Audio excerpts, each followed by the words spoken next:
The Ravens started the 2024 season off with 2 losses in a row and allowed an average of 25.2 points per game through the first 5 games. Although they would recover from those early losses, going 12-3 after that to finish with a 12-5 record on the season while winning the division, it was not the start many fans first thought it would be, coming off of a second MVP season from Lamar in 2023 and adding Derrick Henry in the offseason. Going into last season, there were question marks around the inside linebacker group, the secondary, and the wide receiver room. While I think many were pleasantly surprised by the Flowers and Bateman combo putting up a combined 1,815 yards and 13 touchdowns, they were right to have concerns about the defense behind the defensive front line. I bring all this up not to deter enthusiasm or bring down the room, but rather to demonstrate the duality that comes with the nature of expectations before this upcoming 2025 season. Basically, the team might struggle at times where we wouldn't think they would, and may overperform in areas we consider them weaker. In this video, I'm going to take you through the areas I believe the Ravens will be successful in 2025, and the areas that I can see them struggling with at some point in the season. Let's get to it.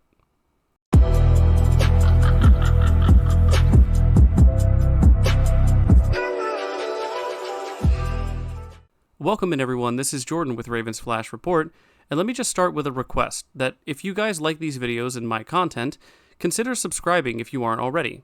According to my channel analytics, only about 12% of you that watch my videos are subscribed, so if you enjoy the content and want to help me continue to grow this channel, please click that subscribe button. I really do appreciate your support.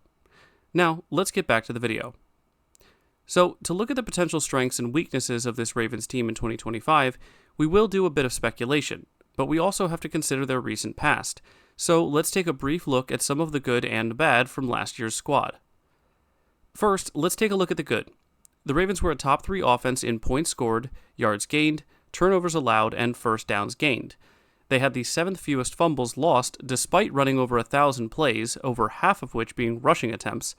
On defense, they were a top 10 unit in points allowed and yards allowed. However, they were middle of the pack when it came to first downs allowed with 330, which was 16th in the league. The Ravens' passing offense was one of the best we've ever seen in franchise history, finishing with the 7th most passing yards and 2nd most passing touchdowns, the 2nd fewest interceptions, and the most net yards per attempt, all while throwing the ball the 2nd fewest times in the league. Incredibly efficient and effective, to say the least. The defense was another story, but for now I'll just mention that they were middle of the pack in forcing interceptions with 12, and net yards per attempt, allowing 6.1. The Ravens' rushing offense was, once again, one of the best in the league behind the efforts of Derrick Henry and Lamar Jackson, finishing 2nd in the league in attempts, 1st in the league in yards and yards per attempt, as well as 6th best in rushing touchdowns. And when it comes to their defense against the run, they were almost as good. With only one team having fewer rushing attempts against them, it makes sense that the Ravens would have allowed the fewest rushing yards as well as the fewest yards per attempt allowed. But they were stingy in the red zone as well, allowing 7th fewest rushing touchdowns in the league. When it came to having effective drives on offense, they were up there with the best yet again, scoring on 47% of their drives, which was 5th best, while only having drives ended by turnovers 6.1% at the time, which was 3rd best in the league. When facing opponents' offensive drives, the Ravens' defense allowed opponents to score on only 36.6% of their drives, but in a less impressive stat, they were only able to end opponents' drives by way of turnover 9.1% of the time, which ranked in the bottom half of the league. The Ravens' average offensive drive time was nearly top 10, while their defense held opponents to the 6th lowest average time. But don't forget how efficient this Ravens' offense was too, able to make the most out of their opportunities. They averaged the most yards per drive of any team and averaged the 3rd most points on those drives. Their defense, though, was pretty close on their heels, being 8th best in yards allowed per drive as well as 12th best in average score allowed per drive. But now it's time to discuss the areas that we all hope the Ravens will improve upon in 2025, starting with creating more turnovers and in particular by forcing fumbles. As I mentioned earlier, they were middle of the pack in terms of interceptions, but they ranked in the bottom half in forcing turnovers overall and 27th in forced fumbles. Now let's get back to the passing defense, where we all know the Ravens struggled, especially early in the season. They gave up the 2nd most passing yards of any team, which makes sense since teams attempted the 3rd most passes against them. This would also explain how they gave up 27 passing touchdowns, which was ranked 19th. Teams facing the Ravens would often be down later in the game, and the onslaught of passing attempts would eventually result in a score or two. We've saved the worst for last, because while the Ravens defense did get better against opposing teams' passing game, the team's inability to not commit penalties was an issue throughout the entire season. With 132 over the whole season, resulting in 1,120 yards, the Ravens team as a whole averaged 7.8 penalties and 65.9 penalty yards per game. Not only did they give their opponents over 1,100 free yards, while also stopping the clock for them 132 times, they gave out 43 first downs, which continued many a drive for whomsoever found themselves on the opposite side of the line of scrimmage from Baltimore. This is the area that the Ravens need to clean up and improve upon the most by far. The defense giving away free yards and first downs after fighting so hard to stop opponents, or the offense allowing drives to stall when momentum is on your side, is an inexcusable trait to have as an elite team that wants to be a Super Bowl contender year in and year out. So, we've now covered the strengths and weaknesses of last year's team. But what new problems could crop up? What molehills may turn into mountains, and vice versa? The first and most important thing for retaining their offensive dominance is that almost all of their foundational pieces are coming back. Lamar Jackson, Derrick Henry, Zay Flowers, Mark Andrews, and offensive coordinator Todd Monken. For the defense, the focus on retaining their dominance against the run falls on their defensive line continuing to disable opposing teams' run game early on in the season. The secondary and inside linebacker positions are still a question mark, as right now the Trenton Simpson uncertainty still looms, as well as changes and losses to both the cornerback and safety positions. The losses of 2024 starters Brandon Stephens and Marcus Williams will be embraced by many fans, but with their projected replacements being the currently injured Ardarius Washington and the often injured Awuzie and Jalen Armour-Davis, it remains to be seen if 2025 will truly see improvement. Many fans will be putting their hopes in our young first-round talents with rookie safety Malachi Starks, as well as the continued evolution of second-year cornerback Nate Wiggins. The third face of the game, special teams, is probably the one with the most question marks surrounding it.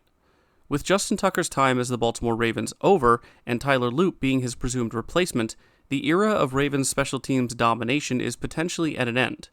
Before Tucker's drop-off in production over the last 2 seasons, he and Sam Cook made up the most complete kicking duo in the league, and now that responsibility is in the hands of Jordan Stout and the rookie Tyler Loop. So I brought up some of the question marks and warts that this team could show in 2025, at least early on.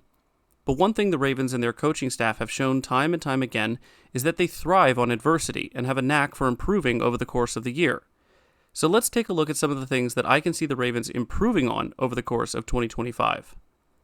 Let's start with the offense, where 2024 was an MVP caliber season for Lamar Jackson, and it's really hard to sit up here and imagine what more he can do to be better in 2025. I do think Lamar showed last year that he has figured out a sweet spot in this offense with Todd Monken. The most dangerous thing about Lamar Jackson, if you're playing defense across from him, is that he makes you choose. Lamar has an amazing ability to put his opponents on their back foot, both figuratively and literally, being the first quarterback to ever throw for over 4,000 yards while adding 915 on the ground. Lamar is the absolute pinnacle of a dual-threat quarterback, showcasing his incredible arm talent and efficiency in the pass game, while disassembling defenses with his explosive and mind-boggling agility with the ball in his hands. With a touchdown-to-interception ratio better than 10-1, it's going to be hard for Lamar to find areas to improve upon. But knowing Lamar Jackson, he'll find a way to surpass even his own personal best season. When it comes to the receiving game, though, there is one area I could see the Ravens benefiting from if a change was made, and that's in the target distribution department. In 2024, Lamar targeted 9 players at least 10 times for a total of 439 attempts. 116 of those attempts went to Zay Flowers, which was 26% of that total, and Lamar's top 3 targets, being Zay, Bateman, and Andrews, drew nearly 60% of those targets at 58.5%. Now, something I have brought up many times in the past is that there's only one ball in play per play, and if the Ravens are going to run it over 550 times like they did last year, it's going to be hard to distribute it evenly. Having said that, you do want your playmakers to be involved as much as possible, and while Zay Flowers is more of a volume receiver than either Bateman or Andrews, who tends to be more effective with more touches, I sometimes wonder if Zay is a bit overused. Andrews accounted for 16.1% of the total passing yards, 17.7% of the completions, 20% of the passing first downs, and 26.8% of the passing touchdowns. Bateman, on the other hand, accounted for 18.1% of the total passing yards, 14.5% of the completions, 17.9% of the passing first downs, and 22% of the passing touchdowns. Flowers, on the other hand, accounted for 25.38% of the total passing yards, 23.9% of the completions, 24.6% of the passing first downs, but only 9.8% of the passing touchdowns, having only 4 compared to Andrews' 11 and Bateman's 9. For comparison, Isaiah Likely accounted for 11.4% of the total passing yards, 13.3% of the passing first downs, and 14.6% of the passing touchdowns, all while having 13.5% of the total completions. Likely had literally half the passes thrown his way than Zay did, and arguably did more with them. With how important Zay Flowers is to this offense and how well the receiving game performed in 2024, I am in no way condemning Zay or insinuating that he played poorly. My focus with this half criticism is more aimed at ensuring that the offensive scheme drawn up by Monken takes full advantage of every receiving weapon the Ravens have, including our newest receiver, DeAndre Hopkins. In a similar fashion to the passing game, the Ravens' run game needs almost no tweaks or alterations for the 2025 season. They were in almost every category the most dominant and productive team on the ground in the NFL last year. So while I might not have a specific area for the Ravens to improve when it comes to running the ball, I will instead ask you, the viewer, a few questions, and I look forward to your answers in the comments section below. The first is, should Henry still see an average of 19 carries per game, which he had last season, again in 2025? Next, what role/snap count do you foresee for both Justice Hill and Keaton Mitchell on both the offense and or special teams in 2025? And lastly, do the Ravens keep 4 running backs on the 53-man roster with Henry, Hill, Mitchell, and Ali? I'm eager to see your responses to these questions down below. Now, before we get to the defense, I wanted to quickly touch on the potential for an improved Ravens offensive line. After the 2023 season, we saw the Ravens lose 3 of the starters along their offensive line. Naturally, there was a bit of a dip in performance, especially early on in the 2024 season, but heading into 2025, the only starter the Ravens have lost is left guard Patrick McCarry. Replacing him will most likely be either second-year player Andrew Voorhees or the Ravens' third-round rookie Emory Jones. The rest of the line has incumbents in place with Ronnie Stanley at left tackle, Tyler Linderbaum at center, Roger Rosengarten at right tackle, and Daniel Faalele at right guard, though his position on the line is also potentially up for grabs. Let's just hope that whatever line we have is solidified before Week 1 against the Bills, so the cohesion can start to take effect. Moving on to the defense, where we will start with the defensive line, which has seen some change with the retirement of defensive tackle Michael Pierce, as well as the parting of ways with fellow longtime Raven depth piece Brent Urban. With these two gone, the Ravens coaches will have to find rotational guys to fill the holes and snaps for both exiting players. A problem that the front office has addressed with both youth and experience by drafting 6th-round defensive tackle Aeneas Peebles and signing free agent defensive tackle John Jenkins. While all we have to go on with Peebles is his college tape and how he performs in camp and the preseason, so far his motor and production show promise for at least a rotational role in 2025. As for the 12-year veteran Jenkins, this was a solid move by the Ravens to not only get a proven pro who has 64 starts over his career, including every game over the last 2 seasons with the Raiders, but also someone who can immediately contribute in a rotation to give the starters rest and provide veteran leadership in the locker room for some of the younger guys like Peebles. Continuing with the defense, we move back to the linebacker position, and for this section, I'm going to lump the inside and outside linebackers together. Overall, like I assume most fans are, I am optimistic about the outside linebacker room from both a pass rush aspect as well as from an edge setting aspect. This comes from not only the retention of last year's top pass rushers Kyle Van Noy and Odafe Oweh, but also the added talent of Mike Green, who the Ravens drafted in the 2nd round of this year's draft. Green is also talented at setting the edge, and between his expected inclusion to the team and the growth and development of Tavius Robinson, I'm looking forward to seeing how we do at containing the outside run as well as collapsing the pocket. As for the inside linebacker position, I am hesitant with my optimism. This is not to say that I don't believe Roquan Smith can get back to his all-pro level, or that I don't believe Trenton Simpson can elevate his play up to the standard needed for this defense. I merely have to rely on what my eyes have shown me in this regard and what the most recent statistical performances illustrate. Basically, I have to see it to believe it. As far as depth for the position goes, the losses of Malik Harrison, Chris Board, and Christian Welch have not necessarily been mitigated in my eyes with our free agent signings, nor the drafting of fourth-rounder Teddy Buchanan, though I am hopeful for his development. In my opinion, if Simpson has not taken the necessary steps in his development to not be a liability, it won't matter what level of play Roquan Smith is at. The Ravens defense needs to have a solid middle, or we risk the possibility of opposing tight ends and slot receivers taking us to the woodshed every Sunday. And finally, we get to the secondary, where I have both good news and bad news, and as someone that likes to leave with a good taste in my mouth, I always start with the bad news. So, let's get this out of the way. The start of our 2025 season has the potential of being shockingly similar to the one that we had in 2024.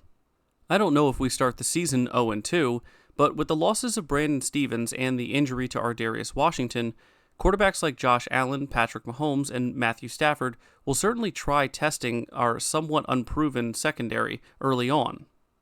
This Ravens defense may be forced to rely more on its pass rush getting to opposing quarterbacks quickly before relying on this budding secondary, at least through the first quarter of the season.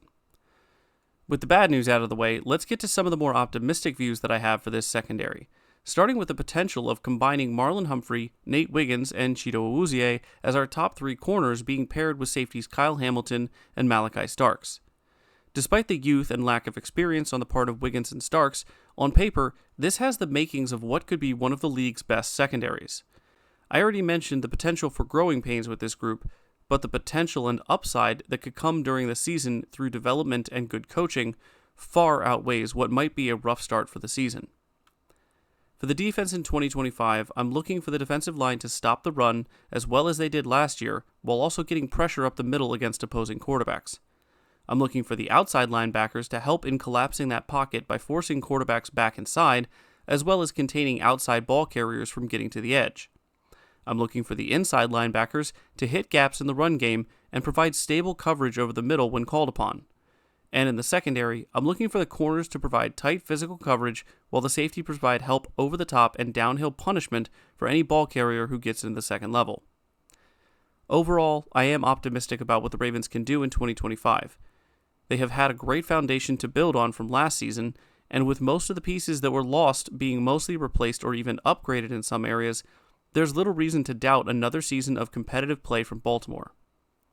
I'll be putting out several other videos soon, breaking down each position group as we approach the season, so be on the lookout for that. If you guys enjoyed this video, please give it a like and subscribe if you're new around here. Also, don't forget to comment down below your thoughts on the running back questions that I posed to you earlier on, along with any other thoughts that you had about the video or the team. Thanks again, everyone, and as always, stay safe out there, and go Ravens.